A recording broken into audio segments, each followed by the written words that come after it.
How did it feel to be canceled, though? Do you feel like you were canceled over this whole thing? Canceled over what? I got nothing to cancel. I ain't got no TV show.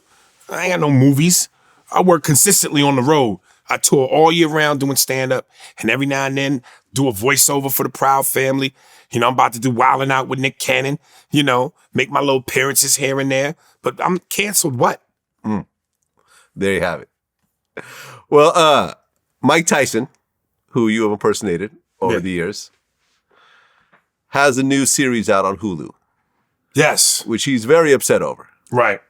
He's called them like slave masters. I actually watched they only got 2 episodes out right now. I watched them both. I wasn't going to watch it, but I watched them both. I watched the first one. Yeah. And what kind of shocked me in the very beginning is they're trying to pass this guy off as Mike Tyson. Yeah, you know, here's the thing. The look is awful. But what shocked me was he kind of sounded like Mike. No, the voice was right. And what else was right was he really studied Mike's movements. Okay. Because that little hand thing that Mike was doing, and whenever Mike would get embarrassed and, you know, bury his face in his hands, which, you know, showed his vulnerability, he had that down. And the dude playing the young Mike Perfect. was good. Perfect. He looked just like him. Yes. Looked just like him. But here's what's distracting to me. It's like when Michael Jai White played Tyson for the first Tyson thing. Yep. And I think Jamie Foxx is doing a major movie playing Mike. What they both have in common in terms of Mike are the eyes. Mike's eyes are kind of, you know,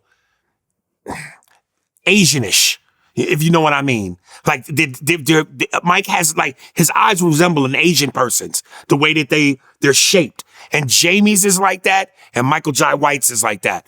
So visually, I could see Tyson. But this dude, nah, yo. Yeah, nah. It looked crazy. Yeah. It just looked crazy. Right, because Mike was upset that he wasn't involved and he didn't get paid for his likeness. But then again, when they do biopics, a lot of times the person is not involved. Because you mentioned Michael Jai White, when the original, I think it was the HBO, you know, special about, you know, that Michael Jai White did, Tyson was in jail. He wasn't paid for it at all. Right. So I can understand the frustration, but the reality is when you're a public figure, people are going to do things about you which you're not going to get paid for. So I'm not sure why Mike was so upset over that whole situation. But I mean, you know, shit, it's his life story. You know, he feels like he should be compensated. I mean, I personally agree. You know, that's the fucked up thing about this business, man, is everybody's so stingy when there's so much bread to be broken. You know what I mean? There's a lot of bread to go around. Ain't nobody starving. So break bread, man. Yep. Break bread.